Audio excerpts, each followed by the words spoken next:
During the Cho'gall fight, you will have a custom UI bar. You can pretty much ignore it for most of the fight. It is a corrupted blood meter and it gets filled up if you get hit by any of the Cho'gall's abilities. But you won't get hit because you are watching this guide. So, you can focus on other things on the first phase. You will get a debuff called Accelerated Corruption at 25 stacks. That is healer's job. Healers watch the debuffs on their unit frames and they dispel the corruption.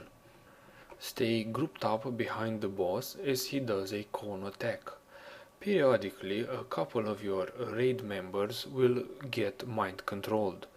The more time they spend being mind controlled, the more powerful Cho'gall becomes. Interrupt the mind control by using any form of interrupt, including stuns or pushback effects. Things like warstomp or shadowfury work beautifully on 25 men, where 5 people get mind controlled. In our raid, as soon as we get mind controlled, our lock smacks us in the head with a shadowfury, and I think he kinda enjoys doing this. Phase 2 and it's ads time. Everybody switch to the recently spawned ad. It is also time to spread out because of Shadow Crash, an ability that the ad does.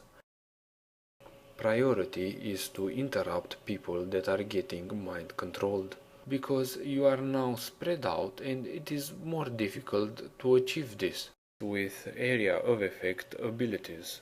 This is one of the more important points in the battle and everyone in the raid should help out. Interrupt whoever you see that is mind controlled. For example, we got up to 7 stacks. Tank dies. So when this will happen to you, you should have your tank use a cooldown.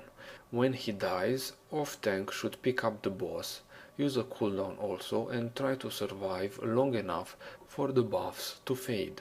Combat res main tank. And back up to the ads. As I was saying, DPS them down. Once they are dead, there is no more reason to stay spread out, so you can get back up and group on boss. Also, when the ads die, they leave a black puddle. From the puddle, slimes spawn that should be DPS'd down. That is why you want to move Cho'gall furthest away from the area you have the black puddles. The slimes get slowed, stunned, ranged DPS gets them down before they reach the boss, and you get back on your normal phase 1 status in which you just nuked the boss. You will get ad phase again and again after a while.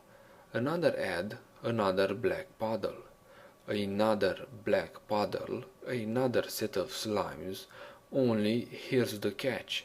This time you get slimes not only from the puddle of the ad you just killed, but also from the previous puddles. You will want melees to help out with the DPS on the slimes once you reach 3 or 4 black puddles. Tanks should taunt off each other when the boss does Fury of Cho'gall.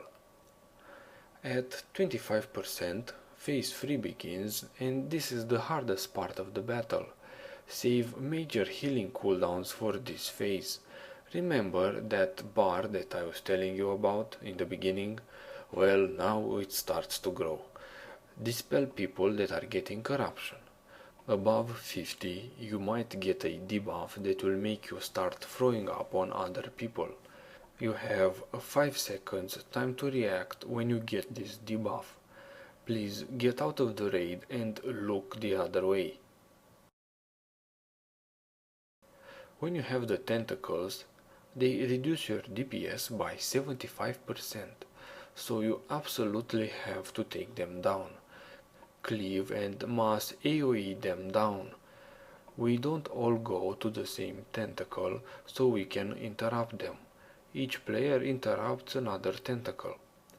Another thing that really helps out is to have the boss tanked really close to the wall. This makes the tentacles behind him spawn really close to each other, which makes them easier to DPS.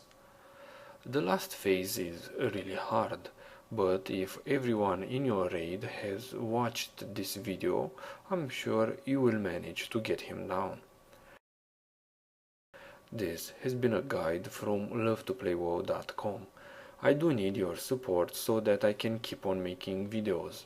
If you wish to help me out, tell your guild about me or follow me on Facebook. Thanks for watching.